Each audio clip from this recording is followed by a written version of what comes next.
The UFC is unlike any other sport. You can't play fighting, and you definitely can't ask fighters questions they don't want to answer, mainly because, well, they're scary. But in the rare moments, we see a reporter or a media member pressing the fighter and putting their reputation or even safety at risk to ask the questions the fans want answers to. Today, we'll be looking at Joe Rogan's post-fight interview with Chimaev. First up, we look at all the drama during the fight week. UFC 279 had one of the craziest builds from start to finish. In hindsight, when you have guys like Khamzat, Nate, Tony, and Big Mouth on the main card, it's what should have been expected. It all started a day before the press conference, when multiple fighters and their camps were involved in a big brawl that had more than 100 men fighting. The UFC did a good job of containing the chaos, and the press conference was canceled for the first time in UFC history, leaving poor Li Jingliang with a brand new suit he can't wear. The very next day, Khamzat couldn't make weight. It wasn't by a difference of a couple of pounds. He missed weight by 7 pounds. That must mean he came in too big. This made UFC work extremely hard to save the card, and somehow they ended up giving us better matchups than we originally had. Diaz faced Ferguson in his last fight. Chimaev took on Holland, and Lee got the hardest deal, as he ended up fighting Daniel Rodriguez, who was 10 pounds heavier than him. Now, we'll see what DC had to say about Rogan's interview. The fight between Kevin Holland and Chimaev didn't last very long, and Khamzat dominated like he always does, taking 0 strikes in the process. But the question was still on everyone's minds. Why did he miss weight by so much? What does it mean for his future? The guy was up for a title shot if he had won, but now it seems like he won't be fighting at welterweight. In the post-fight interview, Joe Rogan asked Chimaev about his weight cut issues and what led to him missing the mark. Khamzat tried avoiding the question by saying he didn't want to talk about this and doesn't care, but Joe kept asking until he got an answer. Chimaev said the doctors told him to stop, otherwise he would have made weight. Cormier talked about this interview and praised Joe for putting his foot down and asking Khamzat the same question, even though he didn't really want to answer. Khamzat's camp also had the same thing to say about this issue. This isn't the first time Chimaev has had issues with the scale. In the last fight against Burns, he did the old towel grab after not making weight, which didn't work out too well for him, as his weight went into 160s and everyone realized what was going on. Leading up to the Diaz fight, DC did an interview with Khamzat and asked him if he would have any trouble making weight. When you've been in the game as long as him, you can predict catastrophe before others. Next up, public enemy number 1. Khamzat was one of the most beloved rising stars in the UFC, debuting in 2020, fighting 2 guys in back-to-back weeks, willing to take on anybody and smashing all his competition without absorbing a single strike. Even the trash talking in the Chechen accent made everyone like him. After the Burns fight, he'd been tested, and now people knew he had heart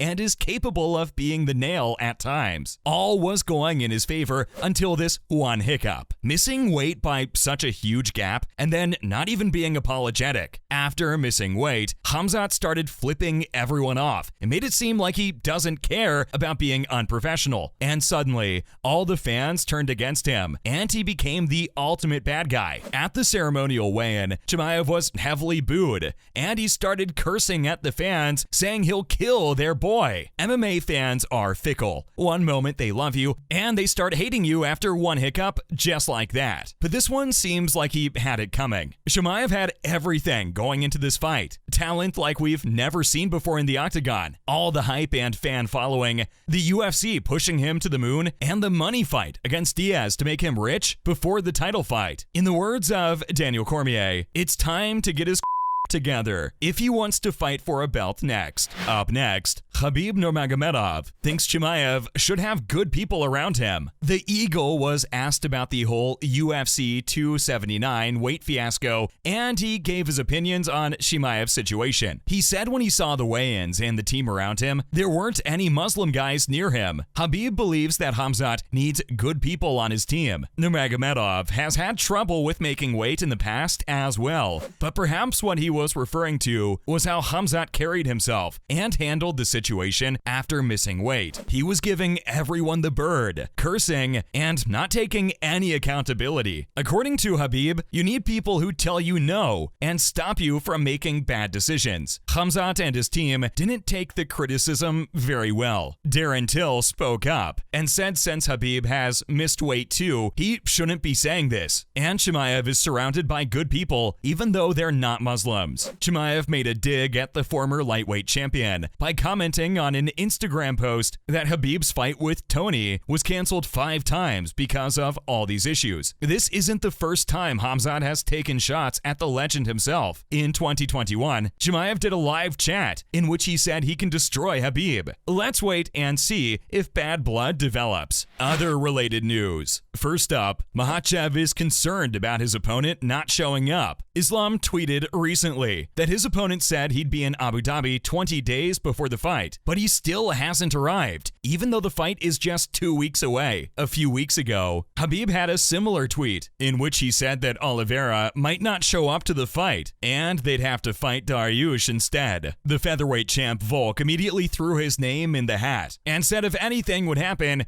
he'd be there to save the card. Will Harris talked about how important it is for fighters to arrive early so they could adjust to the climate and the different times. Poirier made this mistake in the Khabib fight and then made sure to arrive earlier in the rematch with Conor. Same with Kamaru Usman, so it might be a challenge for Charles to adjust to the new environment and get rid of the jet lag so quickly. Charles responded to Islam's tweet by saying, "Don't worry, Daddy is coming." So it's safe to say the fight's still on, and the champ will be arriving at the battlefield pretty soon. We don't want this fight to be another version of Khabib versus Tony. So let's pray to the MMA gods that we see this one on October 22nd. Next up, Gilbert Burns believes the trilogy is a 50-50 matchup. The welterweight division had a new champion not very long ago, after Leon Edwards shocked the world by knocking out Kamaru Usman, who was the pound-for-pound king at the time. The two of them have one win over each other, and they'd look to settle the score in a rubber match for all the marbles. A former opponent and teammate of Usman, Gilbert Burns, was asked about who he thinks would win the next fight. Burns said that Edwards would have a lot of confidence going into the third bout, and Usman has just been knocked out. He thought Kamaru was winning the first fight until the KO, but it might have been because Leon gassed out in Salt Lake City after dominating the first round. If the fight were to take place in London, there's a very good chance that Leon could take that fight. Durinho still thinks it's 50-50, and he just wants the best man to win. Perhaps if there's a new champion,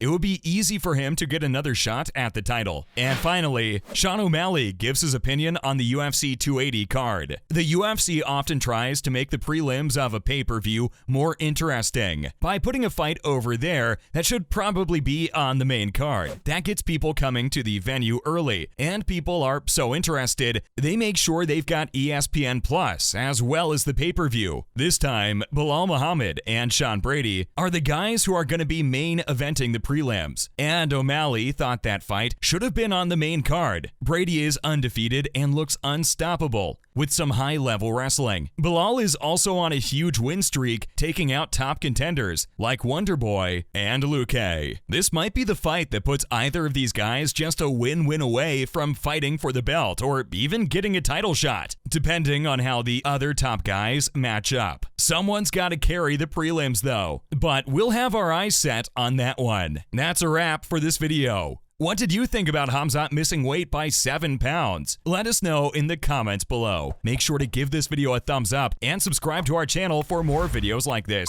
See you in the next one.